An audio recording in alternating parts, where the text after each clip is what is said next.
Time for the 49ers Rush Podcast. Probably one of the most frustrating picks, and there's been a lot of them for every single team in the NFL, but when you look at the 49ers and recent picks, Cameron Latu, a third-round tight end out of Alabama last year, the only rookie to not contribute at all, got put on IR, stashed on IR. Yeah, it was actually injured because he's still not back practicing. Missed all of OTAs and minicamp. Probably the player that needed practice the most. Cameron Latu comes in number 57 this year.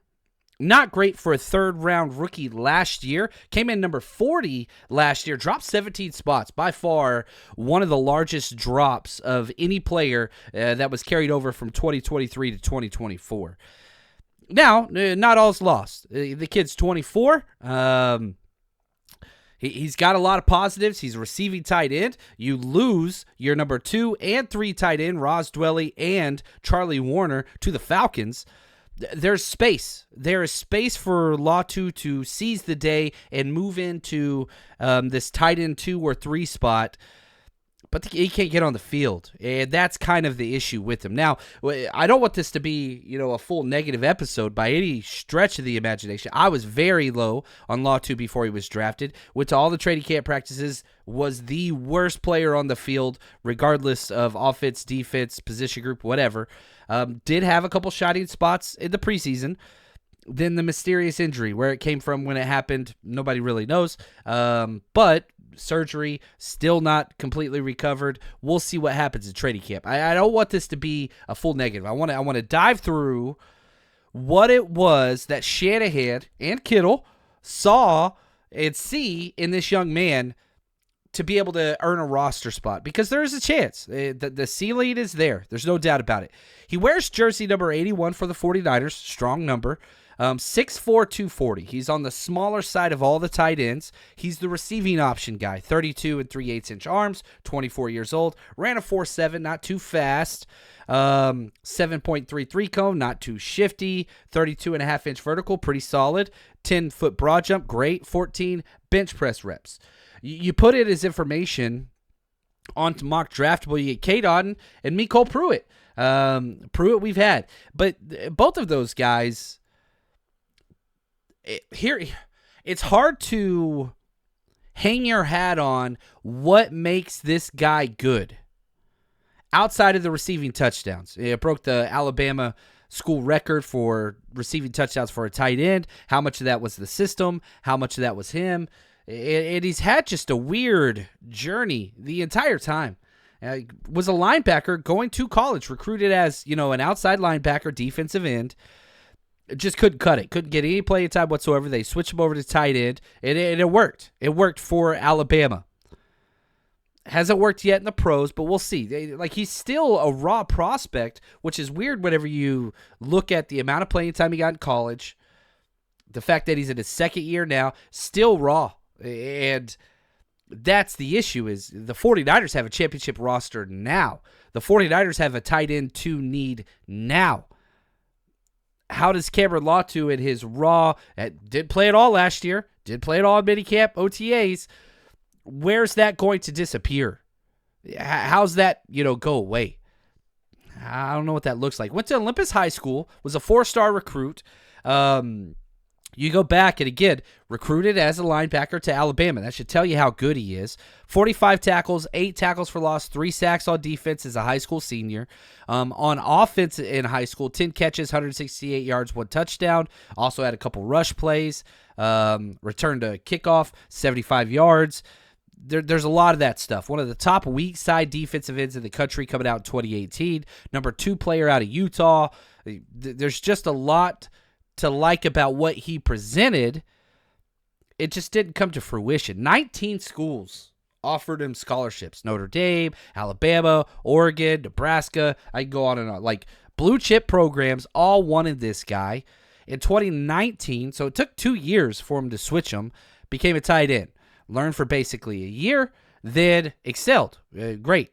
Now, here's what I will say. He does have a fraternal twin brother, Nathan, who plays football at Oklahoma State.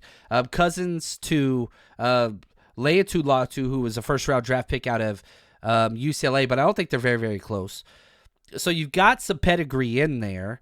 And whenever he was picked by the 49ers in the 3rd round, it was just like, whoa, what is happening here?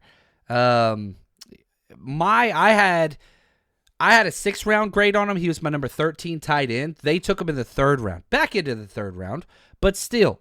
Now, Kyle, this is a Kyle Shanahan pick.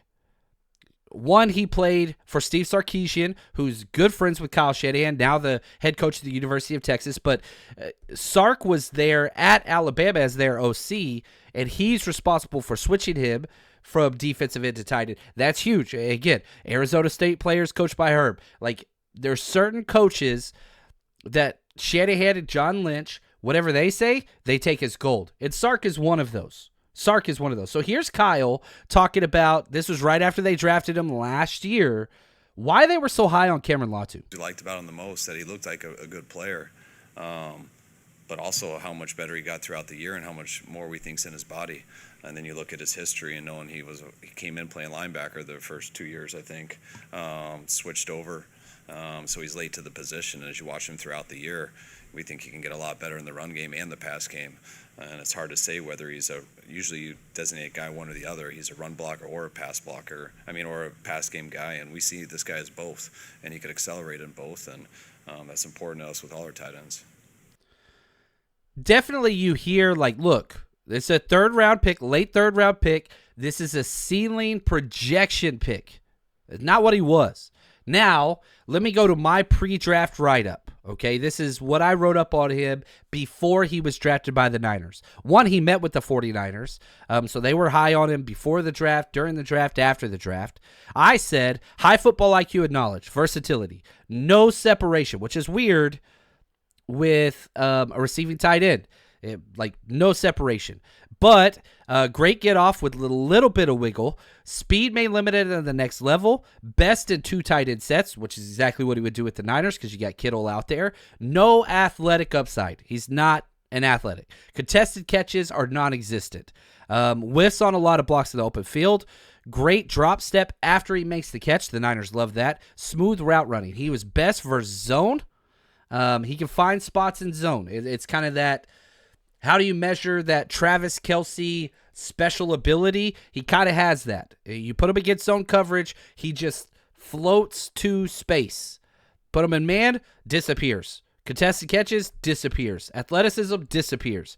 But the one thing I constantly would hold my hat on is, man, you put him against zone coverage, dude's out there. Was a wrestler in high school, played rugby, a lot of positives to what he brings.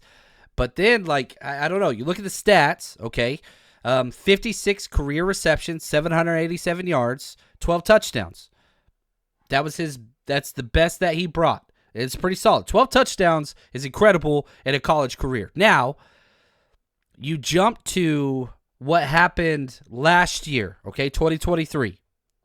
Terrible minicamp OTAs. Gets out there, the worst training camp that has ever... I'm not laughing at him. I'm trying my hardest to not say... I don't want to dump on people. It's just... Here's what I'll say. I tracked whenever I was at practice. There were a few of us. Shout out to Matthew, Victoria, lots of other people who helped out. We would track drop passes a lot of times. And one practice, you can see. You can see the whole field and, who dropped that? Okay, that's number 10, Roddy Bell, whatever. No player on the 49ers roster had more than one drop on I don't remember the day. I could go back through my notes. Not one player had more than one drop, except for Cameron Latu, who had 5 drops in one practice.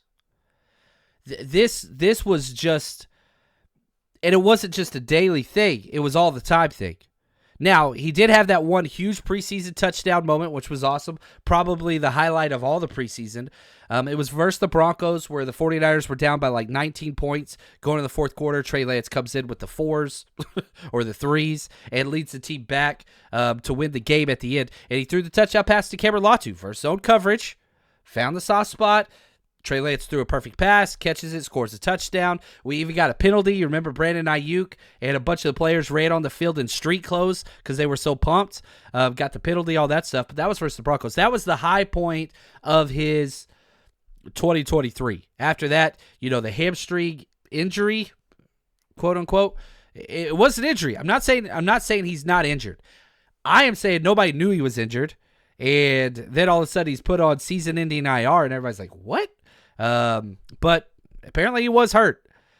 Didn't practice, didn't do any of these things, and that's kind of the issue, is because he needed this year's minicamp and OTAs more than anybody. He's been sitting in meeting rooms for the entire year, unable to practice, and I really felt like, all right, let's see what he could do. Him and Drake Jackson, kind of in the same ballpark as me. For me, these high upside picks at positions of need that finally should get their chance, and they're not practicing.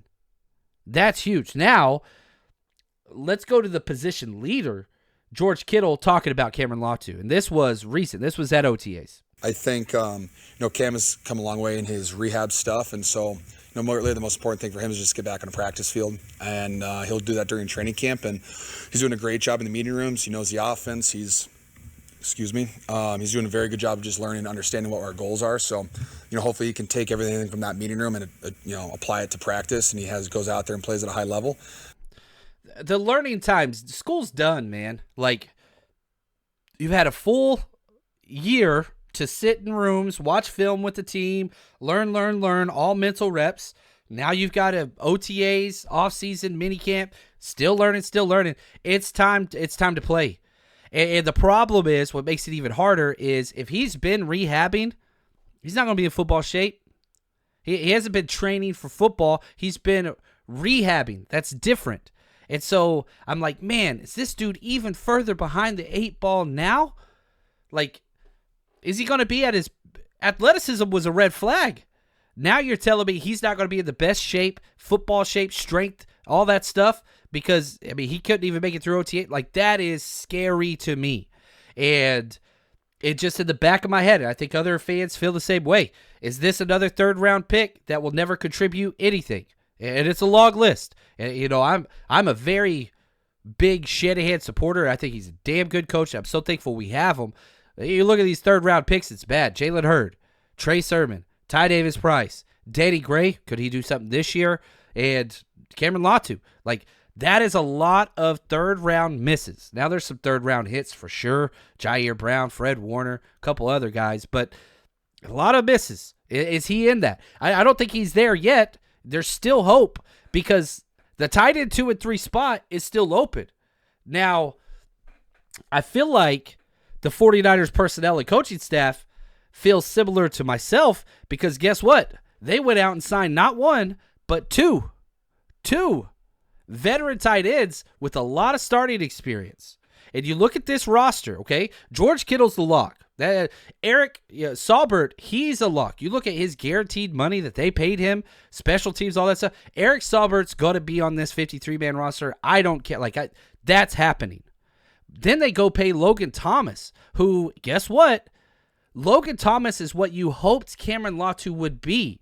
This receiving tight end 2 option that can move the chains. Like, when they signed Logan Thomas, I immediately thought, oh no, Cameron Latu. Like, this is the worst thing that could have happened for Cameron Latu because that was the role they wanted him to take, but he can't even practice. That Logan Thomas thing was just like, I don't know. You keep 2 to 4 tight ends. You're keeping Kittle. You're keeping Eric Saubert. You're probably keeping Logan Thomas. Then you got Braden Willis, who way outperformed Cameron Latu last year in training camp. Got snaps in the Super Bowl at tight end, special teams upside, blocking, fullback upside, all those things. Then you get to Cameron Latu, Jake Tonjes, and Mason Pline. Those guys, I don't think any one of them is going to make this roster. One of them might make the practice squad. If Cameron Latu gets cut, he sure as hell ain't coming back here on the practice squad. He'll have another team that will give him an opportunity.